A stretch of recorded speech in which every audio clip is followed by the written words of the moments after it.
Ce jour dédié pour l'élévation de l'âme de Malka Sultana Taïta, Bat Miriam Simcha Florence Emma Zechona Livracha, de mémoire bénie. Comme je vous dis la dernière fois, d'habitude, c'est vous qui proposez le sujet. Et ce matin, dans Kriyat Torah, ça m'a fait tilt, et qu'il y a un sujet super intéressant dans la paracha. Paracha Toldot nous parle de la naissance de Yaakov et Esav. De Yaakov sortira le peuple d'Israël, de Esav va sortir un peuple qui s'appelle Édom. En gros, c'est l'Occident. Quand on dit Édom, c'est à l'époque Rome, et après toute la descendance, on va dire, spirituelle de Rome, c'est le monde occidental. Même l'Amérique aujourd'hui, qui on peut dire, elle est la dirigeante du monde occidental, elle ressemble pas mal à Rome. Elle a des signes, elle a les sénateurs, c'est une notion romaine, il y a l'aigle romaine, d'accord. L'aigle, c'est aussi un des signes de l'Amérique. Édom. Pourquoi est-ce qu'on a appelé Esav, on l'a surnommé, lui et toute sa descendance, Édom? Ça signifie quoi, Édom, en hébreu? Rouge. Rouge. Pourquoi on l'a appelé rouge? Vous l'avez lu ce matin dans la Torah. Il est sorti tout rouge. Hein? Il est sorti tout rouge. Il était roux. C'est pas pour ça qu'on l'a appelé rouge. Il était violent. Il était violent, il était sanguinaire, c'est pas pour ça qu'on l'a appelé roux. Parce qu'il était nerveux. Non, il était nerveux, mais c'est pas pour ça qu'on l'a appelé roux. Messieurs, vous avez lu ce matin dans la paracha. Parce qu'il était fini. Il était fini, alors, c'est Esav, c'est pas roux. C'est pas rouge. Bon, alors je vous le dis, mais la prochaine fois, il faut vous concentrer sur ce que vous lisez.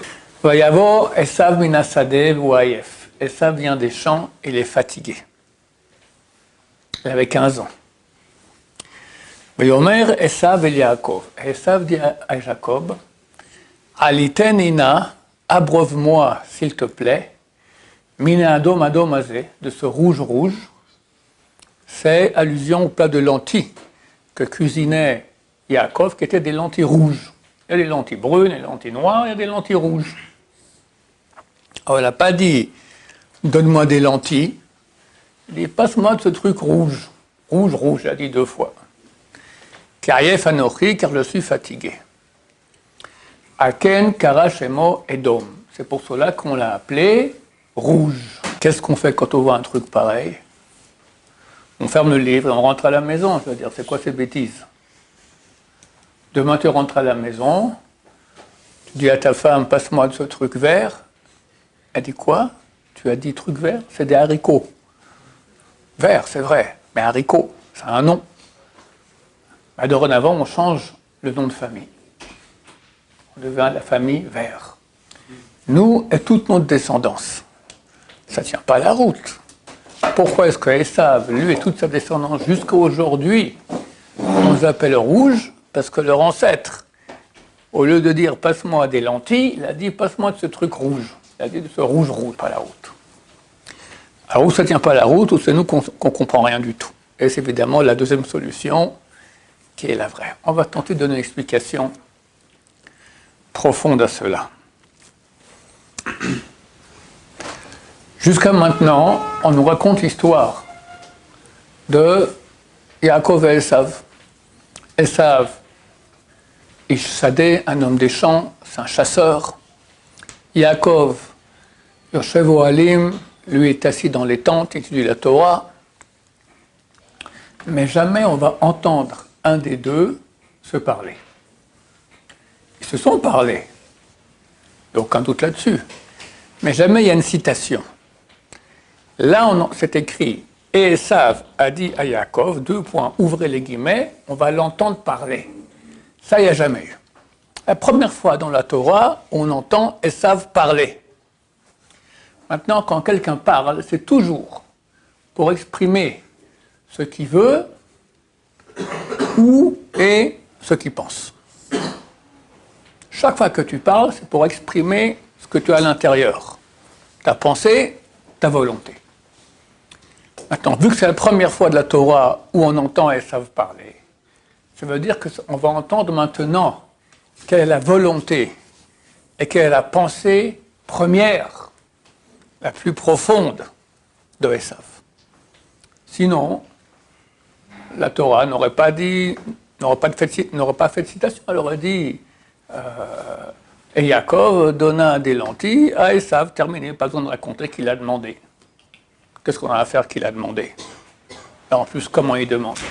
Donc en fait, cette phrase, elle va évoquer la pensée profonde, la volonté profonde du monde occidental. Chacun des mots de cette phrase, c'est un des pans du monde occidental.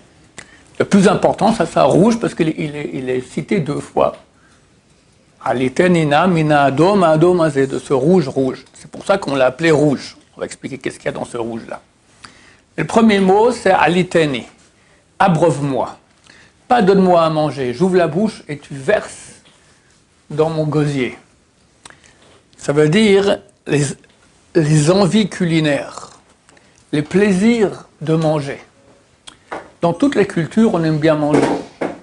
Tu as la culture chinoise, la culture japonaise, la culture hindoue. Mais tu n'as pas de pays, tu n'as pas de culture dans laquelle on aime manger plus. Ce sont plus raffinés que l'Occident. Renseignez-vous, vous verrez. Ce n'est pas une chose réelle. La majorité des livres qui existent sont les livres de cuisine. En français, je parle. En français. La majorité des livres qui existent, des livres de cuisine. Et tu as des livres de cuisine. J'avais ici une fois un élève, il faisait des gâteaux. Il y avait des livres, mais il me montrait, pour faire du chocolat, des pages et des appareils spéciaux qui font des trucs. Et la grande cuisine, c'est la cuisine française. Tu ne peux pas comparer avec anglaise ou américaine ou allemande. Les grands restaurants. Et tu as des repas qui se payent des centaines et centaines d'euros, voire des milliers. Je ne parle pas des bouteilles de vin. Une bonne bouteille de vin au restaurant, hein, combien c'est? Tu as facile 10 000 euros, 20 000 euros, 30 000 euros. Les bouteilles de collection. Il y avait un millionnaire à Genève, il était un peu religieux, bon garçon. Il a eu 70 ans. Maintenant, il a tout. Il a tout ce qu'il y a au monde, il a. Il avait des avions, des hélicoptères, des bateaux, des machins. Bon, sa femme, elle doit lui offrir quelque chose pour son jour d'anniversaire. Qu'est-ce qu'elle peut bien lui offrir? Elle lui a offert une bouteille de vin qui avait le même âge que lui, 70 ans. C'est vrai que chez les gens qui sont très riches, une des choses les plus importantes, parce que le vin, hein, chaque bouteille, c'est une histoire. C'est la plus belle voiture, le plus beau bateau, bon, ça devient facile. Mais le vin, les plaisirs de la bouche. Et ça, c'est très très spécial au monde occidental, spécialement la France. Ça, c'est aliteni. Na, ça veut dire s'il te plaît. En fait, tu es poli. Le monde occidental se prend pour le monde de la, comment dire cela, pas la sagesse, ni la politesse, du savoir-vivre. Être éduqué. La bonne éducation, c'est pas chinois, ni africain, ni anglais. C'est européen. Maintenant, ça c'est extérieur. Ils ont il y a toutes des lois de politesse qu'on est censé faire bien, les gens qui sont bien éduqués. Mais en fait, ça cache peut-être la cruauté la plus grande au monde. Il n'y a aucun peuple au monde aussi cruel qui a fait autant de mal que le monde occidental. Tu n'as aucun pays occidental qui n'a pas eu son empire, à part les Suisses. Moi, je suis suisse. Eux, ils sont tellement nuls qu'ils sont restés en Suisse toujours. D'accord? Mais chaque pays occidental a eu son empire. Maintenant, un empire. Prends l'empire espagnol. D'accord? Ils ont conquis toute l'Amérique du Sud. Combien de morts? au moins 1 million de morts. Et tout ça, soi-disant, pour éduquer, pour amener l'intelligence, le savoir-vivre aux pauvres Américains du Sud. Les Africains, jusqu'à aujourd'hui, ils sont complètement détruits par les Occidentaux. Tout ça d'ailleurs au nom d'un homme. Ils sont allés, soi-disant, enseigner le christianisme aux autres peuples. Tu aimeras ton prochain comme toi-même. D'accord ? Quand les gens me disent que peut-être la chrétienté c'est vrai, je dis écoutez, c'est impossible. Parce que l'homme qui est à la tête de la chrétienté, c'est l'homme au nom duquel il n'y a pas d'homme dans l'histoire de l'humanité au nom duquel on a tué autant de gens. Mais au nom duquel on a tué tellement de monde, il n'y en a pas d'autre. C'est impossible que ce soit ni un Dieu, ni son Fils, ni le Messie, ni rien. C'est un pauvre type. Donc, Na, ça veut dire, on a un message de sagesse, de politesse. Alors que c'est tout le contraire. L'officier nazi qui tuait avec son pistolet, il mettait son gant. Et puis quand on voulait tuer beaucoup de juifs, on ne prenait pas une bombe comme ça, on jetait et tout le monde mourait. On te prenait, chacun avait son numéro, on l'appelait quand il fallait, on faisait entrer dans une chambre à gaz, c'est propre, c'est comme il faut, il y a même un orchestre à l'entrée. On est des gens éduqués. Les Arabes, ils prennent une bombe, ils jettent dans un bus, la moitié qui meurt, c'est des Arabes aussi. Tu as des membres collés partout, c'est sale. Voilà, rien à voir, rien à voir. Ça, c'est Alitenina. Above-moi de ce rouge. Une des explications du rouge, c'est le sang, bien sûr, comme j'expliquais maintenant, qu'ils ont tué énormément de monde. Deuxième, du mot rouge, qui est super important parce on va la répéter 2 fois, on l'a appelé en ce nom-là. Le monde occidental, il est extrêmement superficiel, extérieur. Les choses profondes, ça leur est égal. Demande à n'importe quel occidental qu'est-ce qui est important dans sa vie. De l'argent, pour une belle voiture, une belle femme, une belle, etc. C'est à peu près ça. Ça va pas beaucoup plus loin. Alors que la Torah, elle propose Hachem. Pas du tout le monde matériel, le monde spirituel. Donc en fait, Edom, le monde occidental est extrêmement matériel. Maintenant, la chose la plus extérieure, la plus superficielle dans le matériel, c'est quoi ? C'est la couleur. C'est vraiment le superficiel du superficiel. Tu as un objet, bon, il a au moins une fonction, quelque chose, un peu de spirituel. Mais la couleur, c'est la couleur et c'est tout. C'est la chose la plus superficielle qu'il y a dans un homme. Pour te dire que le monde occidental, il est hyper superficiel. Et tu verras qu'ils vont mettre un accent énorme sur tout ce qui a à voir avec les yeux. La mode, par exemple. Il faut savoir que ce qui plaît, c'est la femme, en général. D'accord ? C'est ça. Maintenant, tu auras la mode. Attends, la mode, elle est quoi ? De Jérusalem. Même en Europe, la mode, c'est pas Londres, c'est pas Berlin, c'est un peu Milan, mais c'est Paris. Paris. Ce samedi, ce Shabbat passé, là, il y a eu la bar mitzvah d'un de mes petits-enfants. Alors, ils ont commandé des gâteaux, et c'est arrivé chez nous pour que je les amène. Alors, c'est un Français qui fait des gâteaux, très bons gâteaux. Mais c'est marqué dessus, Haute Couture Paris. Quoi, tu fais du gâteau, tu fais de la couture. Haute, comment j'ai dit ? Couture Paris, ça veut dire. Et dans beaucoup de produits qui ne sont pas de la couture, ils mettent cela. Ça fait bien. Haute Couture Paris, c'est un nom, d'accord. Le centre de la mode mondiale, Paris. La mode, qu'est-ce que c'est ? C'est le look. C'est Edom. C'est les yeux, ce qui touche les yeux. De même, le cinéma, la beauté des voitures, c'est des inventions occidentales. Tout ce qui est toucher le plaisir des yeux. Et bien sûr, ça arrive aux pires choses après, la pornographie, etc., qui sont certainement aussi des inventions occidental. Ça, c'est Edom. Ki ayef anochi, car je suis fatigué. Fatigué. Qui n'est pas fatigué? En Occident, il y a énormément d'inventions qui sont là pour qu'on se fatigue moins. D'abord, tous les moyens de déplacement, d'accord, la voiture, l'ascenseur, c'est une invention occidentale. Quand j'étais jeune, j'avais rencontré une fois à un séminaire un type, un ingénieur, il m'a dit, je me suis quoi au travail, il m'a dit, moi je m'occupe, on est en train de mettre au point des appareils téléphoniques tactiles, pas besoin d'appuyer sur la touche, tu frôles. Bon, aujourd'hui, ils sont tous comme ça. Je n'ai pas compris. Ils sont des dizaines d'ingénieurs qui travaillent depuis des années. Pourquoi? Parce que quand tu appuies, tu te fatigues le doigt. Alors on veut éviter cette fatigue et juste, tric, tu frôles. C'est vrai, je ne sais pas si vous avez connu les téléphones d'antan, il fallait tourner comme ça.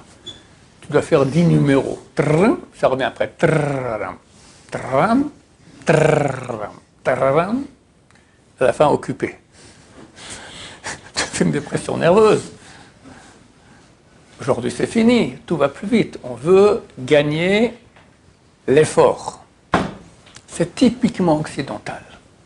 Alors, ça a même influencé le monde juif, parce que d'habitude, dans les villes religieuses comme Jérusalem ou Bnei Brak, les minyanim sfarades sont toujours beaucoup plus tôt que les minyanim ashkénazes. Tu as beaucoup de sfarades paresseux qui vont aller au minyan ashkénaz. D'accord, ils ont été contagiés par le monde occidental.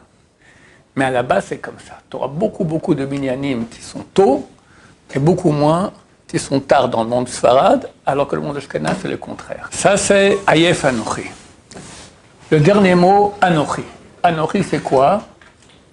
C'est je. Mais normalement, comme on dit je en hébreu, on dit Ani. Où est-ce qu'on voit le mot Anochi?